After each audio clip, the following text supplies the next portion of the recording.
Hello everyone, welcome to my channel Hella Research Live.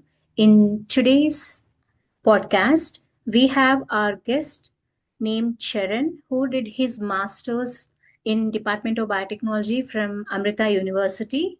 And Charan is one of the gems which I have met in recent times, and he has won a lot of medals, including the gold medal from the Amrita University for achieving the highest CGPA in all semesters. And apart from that, he also secured a silver medal, which shows his performance in getting several fellowships and clearing a lot of national entrance examinations. And also, it is a recognition medal for his interest in research. And now Charan is into his journey to pursue his PhD. So today we have him in our podcast where he would like to talk about some of the major important things which plays an important role in applying for masters or PhD positions, including SOPs and all. So I welcome you, Charan. Thank you for joining my podcast.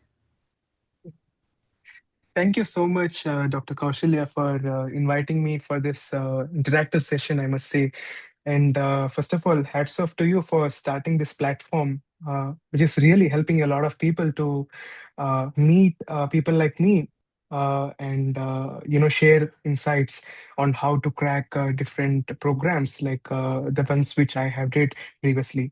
So thank you so much for this warm invitation and the introduction. I really appreciate that. Is recording started?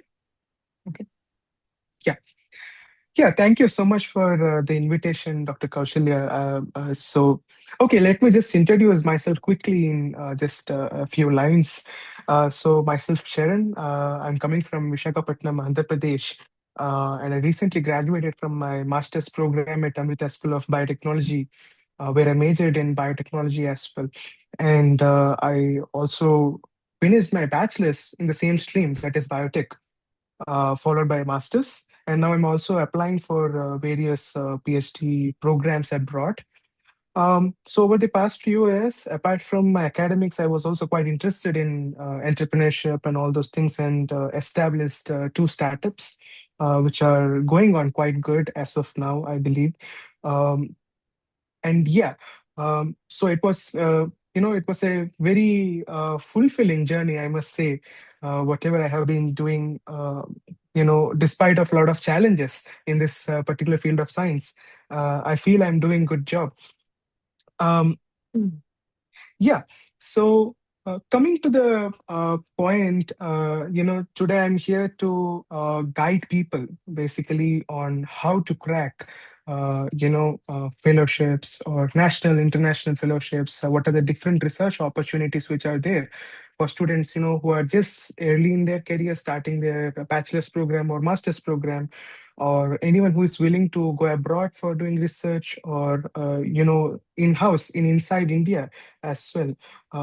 How to actually strategize your entire plan, how to come up with a standout plan which will get you into your dream goals and objectives.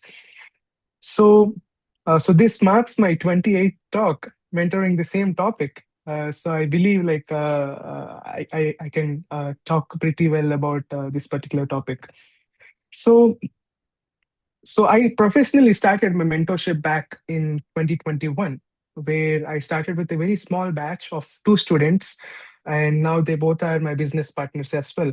And 5 years down the lane, today it's 2026, it's 5 years almost, and over 2,000 people have crossed paths with me.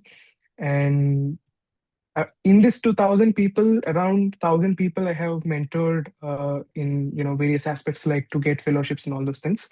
Most of them did get, and few of them are still trying into different opportunities. So the one thing I have always realized, being in a position to mentor someone, getting to see a lot of young minds. One thing which I have always realized is, you know, people have the right mindset. People have that content in their brains, But one thing which makes them fail is the way they put that things into words. They have a lot of ideas, but they're very bad at representing that into words. And that is where, a typical format really plays a very huge role, I must say. Uh, I have seen people who know everything, who are really good at that particular topic, but just because they kind of didn't put that into a proper format, they failed. And just by doing few here and there, ups and downs, uh, they ended up landing into their dream job or dream fellowship. So that's a huge thing which a format, a typical standard format plays. And over the past few years, I kind of reiterated multiple times and kind of curated a formula for all the students who are aspiring to get into this fellowship. So anyone who approaches me, I usually give that formula, which kind of it's working well. It's pretty well. Confidence factor is more than 90%. Talking in scientific terms. So, okay. I'll if I can share my screen, I'll just quickly show. Okay, I have sent a request to share the Yeah, screen. I did accepted that. Okay, okay. Uh, how can I share my entire screen? Is it okay? Can you see my full screen? Like, Yes, yes. okay, okay. So yeah, I mean, yeah, enough of introduction. I think you have also introduced me, and I myself have introduced. So let's quickly get into the things. So this was the past experience which I had from United States through my Corona program for scholars in 2024, where I had to. I mean, I happened to work in Icahn School of Medicine at Mount Sinai in Cardiovascular Research Institute under the mentorship of Dr. Carol Gregorio in the field of dilated cardiomyopathy. So it's mostly focused into the different myopathic states of heart. What different diseases basically. So here is me. If you can see the one in the blue shirt. Followed by rest of my team. Now two more people have been added here, and she's the professor under whom I was working. Yeah, so here's a quick just glimpses of some of my memories which I had in the lab, and yeah, and recently I was also featured in Times Square, New York billboards for my mentorship in the field of life sciences, and here are the glimpses of that as well. Okay, so coming to the point, so fellowships and internships, it's a very big deal in India, right? So a lot of people struggle a lot to kind of stand out in a very competitive field. So every fellowship, for example, let's consider a national fellowship. It's Indian Academy of Sciences Summer Research Fellowship. It's a very good fellowship, I must say. It gives fully funded opportunities for students to pursue their research, but it's very competitive. Every year 10,000 applications go and just around 150, 200 people get selected, and that's really competitive. So what you need to get into that, or this is, I mean, this particular presentation is a generalized presentation for almost all fellowships, I must say. The concept is the same, you just need to plan it in a different way.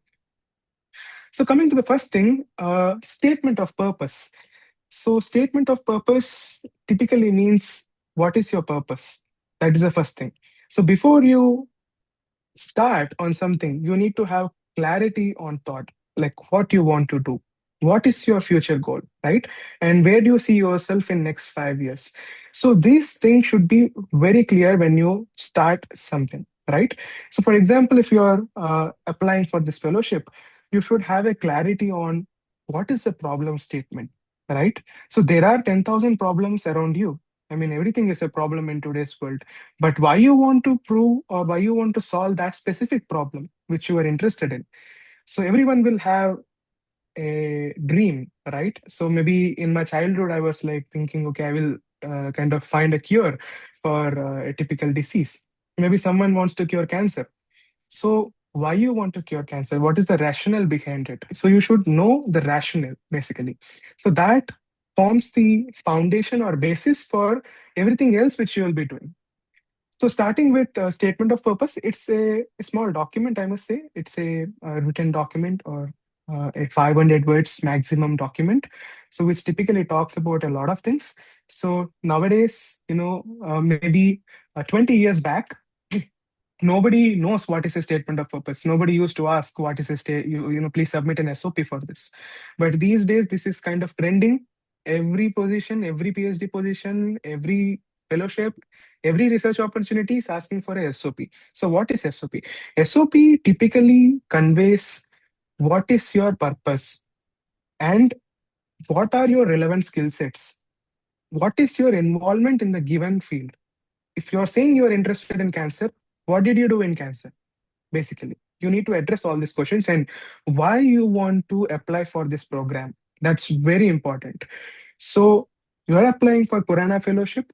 Why only Corona Fellowship? And where do you see yourself progressing through this fellowship? So this document typically drafts all these questions. You are basically going to address all these questions in this document. And there is a four paragraph you know format for this, right? Yeah, it's Yeah. visible. So coming, yeah. So basically, there's a four paragraph SOP framework, I must say. So every paragraph is going to talk something very important in your SOP. So anyone can write SOP, but what makes you get into a good program? That is the format, right? What things you are including in your SOP and what things you're excluding from your SOP. So usually what people do, they write that I'm interested in this program. I want to, contribute to this. I want to achieve this and I want the funding and I want to do something great through this program. No, that is a big no from me. That is not the way you are going to write an SOP. So you will start with the first paragraph. There are typically four paragraphs. And the first paragraph typically talks about what is the problem, specifically mention what thing you want to solve, right? Just in a line, not more than maybe two or three lines. Just briefly explain what is the problem and what is your connection with the problem, basically why you want to solve that. And next, facts and figures, very important, facts and numbers. For example, today for example, I started my own biotech company, and maybe I designed a drug for pancreatic cancer. And probably, for example, I'm approaching a venture capitals for funding, to help me fund the progress of the drug discovery or drug, finally getting the product. If, for example, consider I'm explaining all the scientific terms to the venture capitals, will they give me funding? No, they're not concerned about that because they don't understand science. So they only want to know the facts and figures, right? So, for example, if I'm saying I want to cure a rare disease, probably they will not be interested in that because they all they need is money, how much business they want to do, right?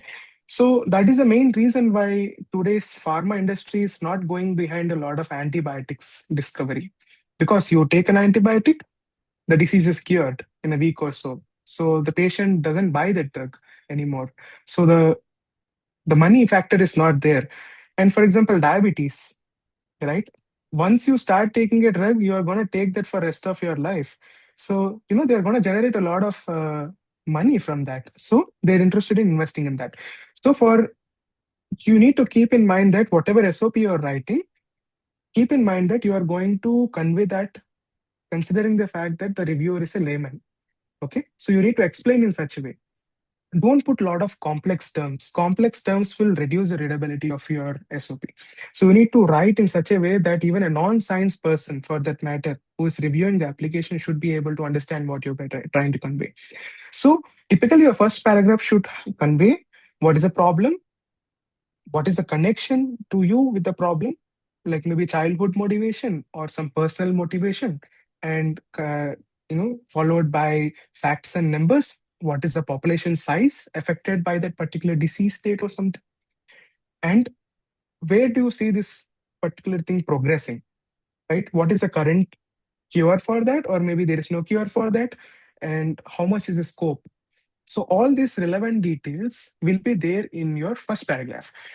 And second paragraph should typically convey what is your involvement in this particular field. So for example, if I'm saying that I want to cure cancer, then you need to justify basically what work did you do in cancer, right? So you'll be basically talking about, your publications, like you publish a research paper or review paper or book chapter, all those things, and your thesis. For example, you work towards a cancer related project and you have done brief literature survey or literature review for that. So all those things also matter, like the courses which you did, the conferences which you have attended, the poster presentations which you did, everything comes into account basically. So also, maybe you did more than 10, 15 courses. You don't have to mention all the courses into that. You just want to mention the top, maybe the top courses which you feel will, justify for the statement what you're writing. So only those you will be mentioning, right? Also, you'll be including relevant research experience. Maybe you worked in an internship, or you worked with a pharma company, or maybe you worked with someone else. Towards that particular problem, you'll be focusing on that, right? So your second paragraph will only talk about that, right? Coming to the third paragraph, it will talk about your skill sets, right? So you also need to keep in mind that the selectors or reviewers are not really going behind a list of skills, right? Maybe you will be having 100 skills, but they don't really need all those 100 skills. They want to know whether you are in a state of mind to learn more, right? They know that you will be contributing. Obviously, they are giving you money, so you ought to contribute to that. But how much are you giving room to yourself to learn and grow through this program? You might have 100 skills, but how much room you have to learn more skills? That matters the most. So all those things also come. They will also look into your independent work ethics. That is, for example, if you are given an experiment to perform, how proficient you are in doing that all by yourself, right from calculating, stuff, till performing the experiment, generating results, and interpreting that, and also communicating that. So how efficient you are in doing all these things, right? So they look for people who have this timeline in their mind, basically. So how proficient you are with your own skills, that matters the most.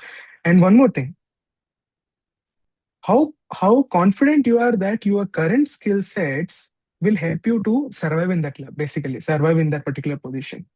That also matters the most in this particular paragraph, right? So typically third paragraph will talk all about this thing. Coming to the fourth paragraph is a bit of personal paragraph, I must say. So you'll be talking about your short-term goals, right? Short-term goals, long-term goals, and also your alignment with the program. And why only that program? Any program for that matter. Is it a PhD program, or whether it's a master's program, or it's an internship, or it's a fellowship, or it's some research opportunity, or you just want to work somewhere.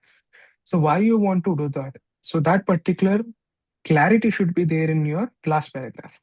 And why only this program? So you need to basically answer all the W's in this SOP, right?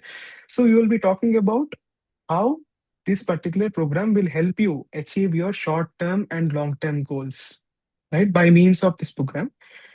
And they should clearly see that you have that hunger to learn and explore, not just contribute. That shows the attitude of the person. There are strict pitfalls, I must say. You have to avoid that. Many people do this mistake. In your last paragraph, you should not mention that I want to contribute meaningfully. That line is an outdated line. People are going to reject you if you're going to write that. So instead of contributing, tell that person that you will contribute, but also you will learn and explore from experienced people in that particular position, right? So all these things. And one more key point, it's a red note for anyone who is writing SOP. Don't mention your future perspectives here. Future perspectives in the sense, maybe you are willing to attend a conference soon.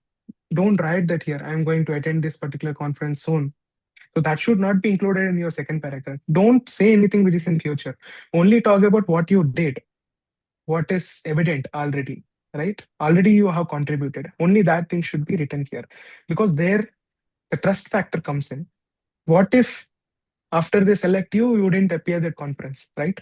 So that is also a big problem. I mean, you're saying that my one of my paper is going to publish next month.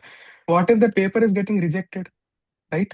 So you should be a little bit aware of all these things. So that is why keep in mind that this particular thing is going to decide your life. 500 words will be a deciding factor. So try to write it in your own words. I always suggest all of them use natural intelligence. Don't go behind artificial intelligence. God has gifted you a beautiful brain, much more capable than AI, because AI has been discovered by humans. So we are more capable than that. So always write it by your own words. Put your heart and soul into what you're writing, and I'm pretty sure whoever is reading that will be impressed with your vocabulary or whatever words you're writing. They have to see the essence in that, right? I mean, nowadays people do check for AI and all those things, and you'll be caught if you're doing that. So I personally, a lot of my students who have approached me, the initial draft, whatever I have seen, it was mostly AI generated. I know today in this world AI is dominating, but you should not let AI rule you. You should rule AI. So that is my key, kind of message to all of them, right? So SOP is basically a small part of an application, right? So your application for any international national fellowship consists of a lot of things. So SOP is a very small part, I must say. So next comes one more thing. So okay, so some of the programs, like for example, Corana program, usually asks for an objective statement along with the SOP. So I must say, objective statement and SOP is, objective statement is like a little brother for SOP. They both are almost same. But what is an objective statement and how different it is from SOP? SOP is more like a kind of an elaborated version. And objective statement is a bit of concise, crisp, and to the point one. Like, what are your expectations from this program, and what are your skill sets, and what you are basically expecting. If you are joining this lab, how would you like to contribute to that lab, right? So all these details furnished in a very short way, like around 250, 300 words, which is shorter than SOP, which is 500 words, would make it a objective statement. So this is one of the selected objective statements which I received from Indo-US Science and Technology Forum. This is one of the previous, years selected objective statements. I think this one got into a very good lab, and it was also selected in NIMHANS, which is in Bangalore, National Institute of Mental Health and Neurosciences. Yeah.